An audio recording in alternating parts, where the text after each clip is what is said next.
मेरे सहयोगी हमारे साथ जुड़ गए हैं जयपुर से लवली वाधवा और जोधपुर से चंद्रशेखर व्यास हमारे साथ जुड़ गए हैं। जयपुर और जोधपुर ये वो जगह है जो कदम ताल करती हुई चल रही है, एक दूसरे से कदम मिलाकर बढ़ रहे हैं ये दोनों ही शहर। यहाँ पर पॉजिटिव केसेस की संख्या लगातार बढ़ रही है। लवली, लगातार मरुधरा में मौतों का आंकड़ा बढ़ता जा रहा है, पॉजिटिव केसेस का आंकड़ा बढ़ता जा रहा है। प्रदेश सरकार अपील कर रही है और अब मुख्यमंत्री अशोक गहलोत भी कोरोना पॉजिटिव हो गए हैं, बावजूद इसके लोग फॉलो नहीं कर रहे हैं गाइडलाइन को।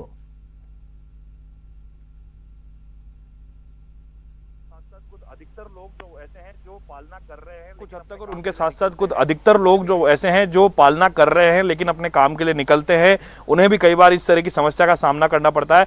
सुमित, आंकड़े लगातार जो है 3000 के आसपास जयपुर को छुए हुए हैं, 3000, 3200, 3400, और बीच में ये आंकड़ा 2-3 दिन जरूर कम हुआ, लेकिन अभी लगातार जो ये आंकड़ा है ये 3000 के आसपास चल रहा है। ऐसे में संभावना जो जताई जा रही थी कि जो कर्फ्यू लगा है, वीकेंड कर्फ्यू, जो जन अनुशासन पखवाड़ा लगा है, उसका इंपैक्ट नजर आएगा 5-7 दिन बाद। लेकिन आज मुख्यमंत्री के कोरोना पॉजिटिव होने के बाद में जिस तरह से और लोगों की जो संख्या है, 3000 का जो आंकड़ा है, ये कम नहीं हो रहा है। इसका मतलब जो जन अनुशासन पखवाड़ा है, जो वीकेंड कर्फ्यू है, उसे जो काम करना चाहिए था वो नहीं हो रहा है, और जिस तरह से जो सख्ती होनी चाहिए थी वो सख्ती नहीं हो रही है। तो ऐसे में ऐसे जन अनुशासन पखवाड़े का जो रिजल्ट आना चाहिए था पॉजिटिव, वो रिजल्ट पॉजिटिव ना होकर के कोरोना पॉजिटिव के रूप में बड़ी तादाद में नजर आ रहा है। ये चिंता का विषय है, लोगों को समझना होगा।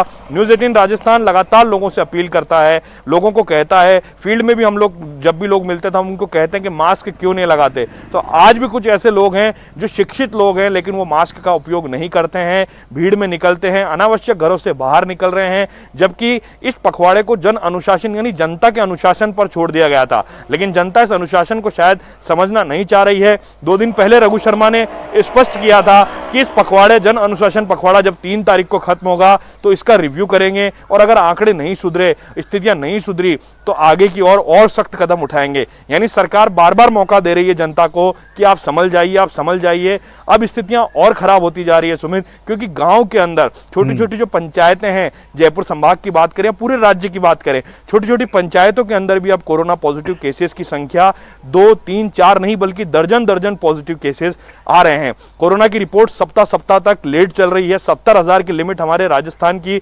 67 लैबों की है, लेकिन लगातार लाखों सैंपल कलेक्ट हो रहे हैं। ऐसे में ये संभावना बिल्कुल व्यक्त की जा सकती है कि लाखों की तादाद में लोग अगर सैंपल दे रहे हैं, इसका मतलब लोग किसी न किसी बीमारी से पीड़ित हैं, परेशान हो रहे हैं, उनमें किसी न किसी तरह का सिम्टम है। और बड़ी बात यह है कि रिपोर्ट का सैंपल देने के बाद लोग खुले में घूम रहे हैं, जबकि रिपोर्ट का सैंपल देने के बाद जब तक रिपोर्ट ना आ जाए, लोगों को आइसोलेशन के लिए जो कोरोना प्रोटोकॉल है, आइसोलेशन में रहना होता है। लेकिन रिपोर्ट का सैंपल देकर के बाजार की किसी दुकान पर खरीदारी करते हुए, कहीं मेडिकल स्टोर पर दवा लेते हुए, सब चीजों की होम डिलीवरी सभी शहरों के अंदर हो रही है, और मानवता के तौर पर लोग भी एक दूसरे की मदद कर रहे हैं। मगर अफसोस की बात है कि लोग इस गाइडलाइन की पालना नहीं कर रहे हैं। कुछ लोग जो हैं वो गाइडलाइन की पालना नहीं कर रहे हैं, जिसके चलते आज गिरिराज सिंह लोटवाड़ा के निधन की सूचना आई, और भी कई सूचनाएं इस तरह की आ रही जो दुखद है। हाँ, जोधपुर लिए चलते हैं, चंद्रशेखर हमारे साथ जुड़े हुए हैं। चंद्रशेखर, जोधपुर में लगातार पॉजिटिव केसेस बढ़ रहे हैं जोधपुर में, लेकिन तस्वीरें जो आप पिछले काफी दिनों से दिखाते आ रहे हैं चंद्रशेखर, क्या अब उन तस्वीरों में कुछ बदलाव नजर आ रहा है वहां?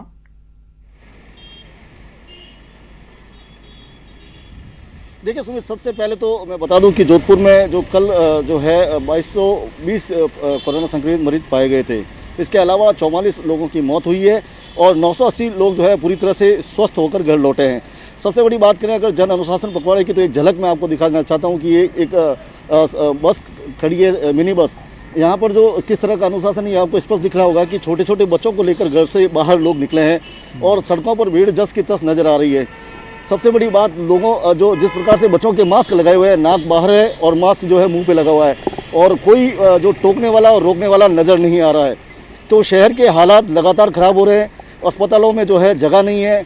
महात्मा गांधी अस्पताल, मथुरादास माथुर अस्पताल, एम्स अस्पताल सहित सभी अस्पताल जो है भर चुके हैं, लेकिन सड़क पर भीड़ है जो लगातार जो है दिखाई दे रही है। लोग जो है रोड पर टहलते घूमते बड़े आसानी से दिख जाते हैं। और सबसे बड़ी बात, मास्क जरूर लगाया हुआ है, लेकिन मास्क किस तरह से लगाना है इसकी शायद उनको जो है नॉलेज नहीं है। नाक पूरी तरह से बाहर दिखेगा और मास्क लगा के अपना जो है प्रोटोकॉल का पालन करते लोग नजर आ रहे हैं।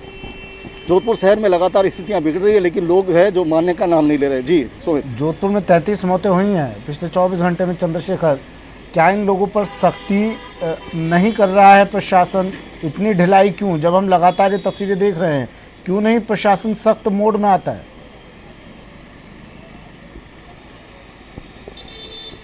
देखिए, निश्चित तौर पर जो है प्रशासन को सख्त मोड पे आने की आवश्यकता है। जिस प्रकार से लोग मर रहे हैं, जो प्रदेश में सबसे ज़्यादा मौतें अगर है तो वो जोधपुर शहर में हो रही है, लेकिन जो है कहीं ना कहीं सख्ती का अभाव है और लोगों में भी अनुशासन का अभाव स्पष्ट रूप से नजर आता है।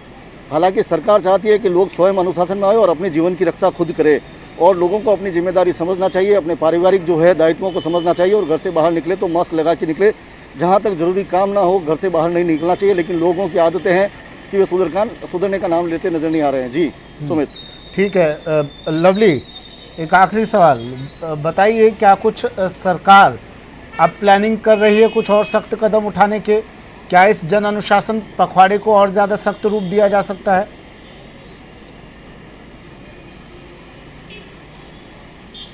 बिल्कुल, कल भी मुख्यमंत्री ने स्पष्ट किया था, पुलिस को, राजस्थान पुलिस के अधिकारियों को निर्देश दिए थे कि अब सख्ती जो है वो की जाए, क्योंकि ये आंकड़े सुधरने का नाम नहीं ले रहे हैं। तो ऐसे में अब ये 3 मई को जब लोग ये सोचें कि ये पखवाड़ा खत्म होगा, वो मुझे ऐसा अंदेशा नहीं लगता, क्योंकि जिस तरह से मुख्यमंत्री के ट्वीट आ रहे हैं और मुख्यमंत्री खुद आज अस्वस्थ हो गए हैं पूरी, लेकिन वो लगातार आइसोलेशन में रह करके भी काम करेंगे। तो ऐसे में ये कहा जा सकता है कि 3 मई के बाद में और सख्ती होगी, और उसके बाद में, और ये सख्ती होना लाजमी भी है सुमित, क्योंकि जिस तरह के आंकड़ों को हम दिखा रहे हैं, हम कोशिश कर रहे हैं लोगों से अपील करके कि आंकड़े कम हो, लेकिन ये आंकड़े कम नहीं हो रहे। रिपोर्ट्स पॉजिटिव की जो है संख्या जो है रिकॉर्ड, वो लगातार रिकॉर्ड टूटते जा रहे हैं। तो ऐसे में सख्ती की तैयारी पुलिस प्रशासन की ओर से क्या की जाएगी, ये गृह विभाग की नई गाइडलाइन बताएगी। लेकिन जो विवाह समारोह है, जो सावों का अबूझ जो सावे चल रहे थे, वो सावे भी अब आज और कल में समाप्त हो चुके हैं। तो ऐसे में अब सरकार की पूरी तैयारी की 3 तारीख को जो काउंटडाउन होगा नई गाइडलाइन का, वो काउंटडाउन के अंदर ऐसी उम्मीद जताई जा रही है कि और सख्ती होगी। जो आवश्यक सेवाओं की दुकानें जो सुबह 6 बजे से 11 बजे तक खोली गई है, इसके अलावा जिस तरह से पुलिस का पहले राउंड होता था, पीसीआर और थाने की जो पुलिस होती थी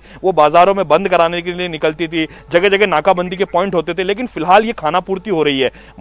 बिना मास्क वालों का चालान की जो संख्या है वो भी कम हो गई है। सरकार ने भी कहा है कि हमारा मकसद चालान करना नहीं है, हमारा मकसद लोगों को समझाना है। मगर जब लोग नहीं समझेंगे तो चालान की संख्या को बढ़ाने का काम सरकार की ओर से किया जाएगा। फिलहाल ट्रैफिक पॉइंट पर लोगों से पूछा जा रहा है कि वो क्यों निकल रहे हैं घरों से बाहर, लेकिन अधिकतर लोग ये टालमटोल का जवाब देते हैं कि वो दवा लेने जा रहे हैं, आवश्यक कार्य के लिए जा रहे हैं, कोविड के लिए अस्पताल में जा रहे हैं, अपनी जांच कराने जा रहे हैं। तो ऐसे में पुलिसकर्मी भी बेबस होकर के कोई कार्रवाई नहीं करता है। लेकिन अब पुलिस को अगर राजस्थान की सरकार जो है फ्री हैंड दे देती है, तो उसके बाद में पुलिस वही पिछले साल के लॉकडाउन वाला रंग दिखाएगी, और उसके बाद में शायद ये लग सकता है कि शहर की सड़कें सूनी होगी, लोग अपने अपने घरों में रहेंगे। उसके बाद इस कोरोना की लहर से, ये जो चुनौतीपूर्ण जो आंकड़े आ रहे हैं, उससे जो लड़ाई, उससे जो जंग हमारी चल रही है, वो कुछ हद तक राजस्थान कामयाब हो पाएगा। लेकिन दुर्भाग्य की बात है कि देश के 5 टॉप राज्यों के अंदर राजस्थान चल रहा है, कभी जो कोविड पॉजिटिव की संख्या में देश के 5 टॉप राज्यों के अंदर है। तो ऐसे में यह कहा जा सकता है कि अगर राजस्थान को इन टॉप 5 से बाहर निकालना है और टॉप 1 में कोरोना नेगेटिव में लाना है,